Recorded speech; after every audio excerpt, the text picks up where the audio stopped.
Comme l'Ouroboros, la vie est sous hypnose, presque atteinte du tétanos, elle en devient fausse.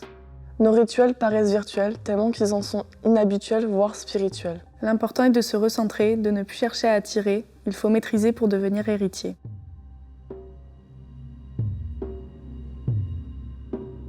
Le premier totem, la terre. La terre, la salamandre, le lézard. La terre, ses orchidées et sa flore. La terre, le lion, le guépard, le papillon et l'araignée, le taureau et le bélier. Cette terre qui nous apporte tant de diversité. On l'aime bien, notre terre.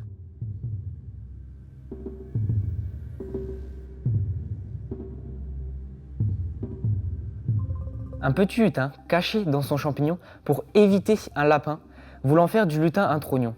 L'œil ébène des profondeurs de la terre jaillit comme un arc-en-ciel qui se terre. Les araignées tissent, les serpents sifflent entre les totems originels. Les mouches, elles, s'occupent du ciel.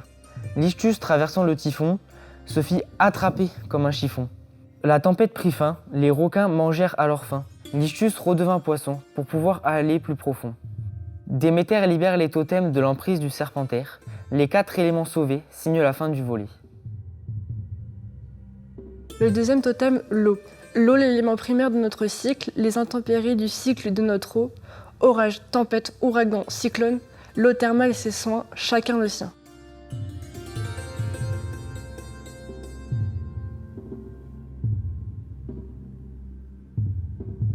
Des animaux, tu en es le roi. Toujours escorté par votre maître Réa. Ce que dit tout le temps, c'est d'être soi. Sur l'Himalaya, le peuple maya vous raconta. Belle petite fleur volante, de tes nuances éclatantes, tu nous éblouis tel un astre solaire, tu nous fais lever notre petit museau en l'air.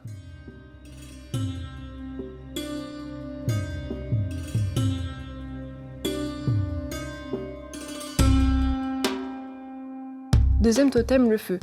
Lion, bélier, à fort tempérament, le centaure qui porte l'anneau lumineux.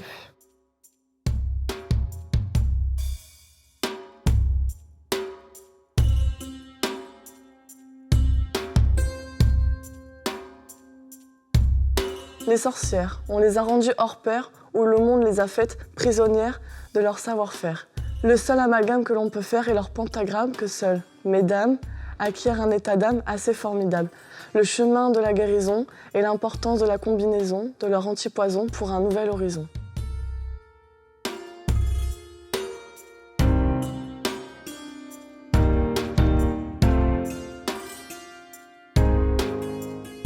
Le dernier totem, l'air. L'air est sacré. On en a besoin pour notre sûreté. L'air qui accompagne nos tempêtes, nos cultures ne sont plus parfaites.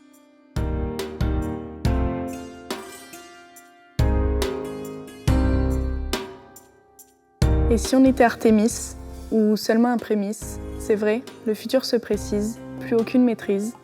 Déesse et dieu de la nature, il faudrait effacer nos ratures, recoudre les blessures, stopper les déchirures. Reprenons le contrôle des éléments, cessons d'agir aveuglément.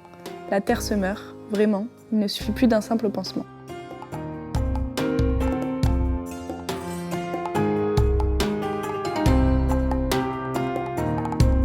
La terre qui tremble sous le poids du tracteur au printemps, la terre épuisée en abritant les arrogants, la terre est sacrée. L'eau qui ruisselle sur les roches en hiver, le réchauffement climatique qui nous enlève notre neige, l'eau qu'on a si facilement dans notre verre, l'eau est sacrée. Le feu qui fume la faune et la flore en été, les flammes qui embrasent les forêts, les habitants fuyant le chaos en laissant leur habitat, le feu est sacré. L'air qui fait flotter les feuilles jusqu'au sol en automne, la fleur qui inspire le bonheur aux promeneurs, elle permet aux plantes de respirer, l'air est sacré.